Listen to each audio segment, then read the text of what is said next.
کہ تیمم میں دو چیزیں فرض ہیں. تیمم میں دو چیزیں فرض ہیں.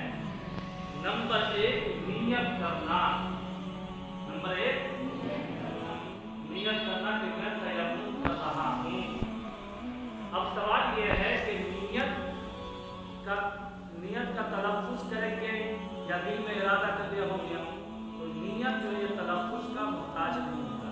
تم نے دل میں ارادہ کر دیا کہ میں تیمم کر رہا ہوں تو تمہاری نیت ہو گئی. اب تلفظ کرنے کی ضرورت نہیں.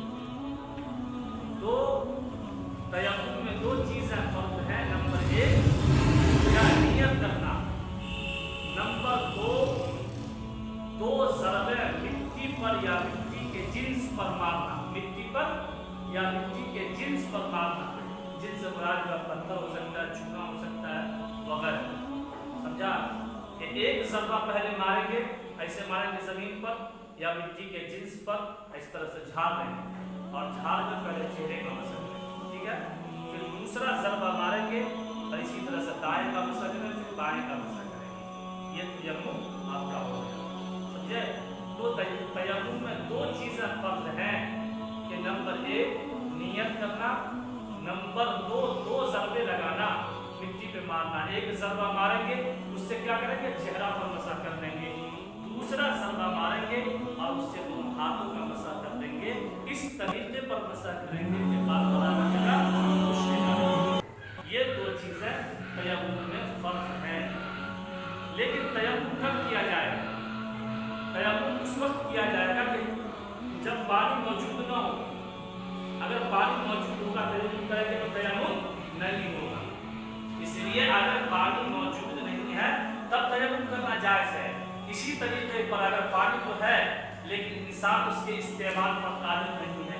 استعمال پر قادر نہ ہونے کی بہت ساری صورتیں.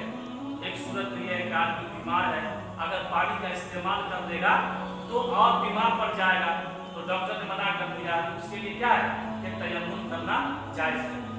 تو یہ دو صورتیں ہیں کہ پانی موجود نہ ہو تب اس کے لیے تیمم کرنا کیا ہے کہ جائز ہے, یا پانی کے استعمال پر قادر نہ ہو انسان تو اس وقت اس کے لیے تیمم کرنا کیا ہے جائز ہے.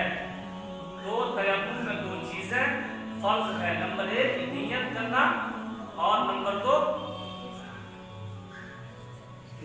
کیا ہے, دو ضربہ مارنا زمین پر. ایک ضربہ سے چہرہ کا مسح کرنا, دوسرے ضربہ سے دونوں ہاتھوں کا مسح کرنا. اس سے تیمم ہو جائے گا. دوسری چیز یہ ہے کہ جب آپ نے تیمم کر لیا تو جس طریقے سے وضو کرنے سے آپ قرآن پڑھ سکتے ہیں, نماز پڑھ سکتے ہیں, نفل پڑھ سکتے ہیں, سنت پڑھ سکتے ہیں, جتنی عبادتیں سب کو انجام دے سکتے ہیں, اسی طریقے سے تیمم کرنے سے بھی تمام عبادت کو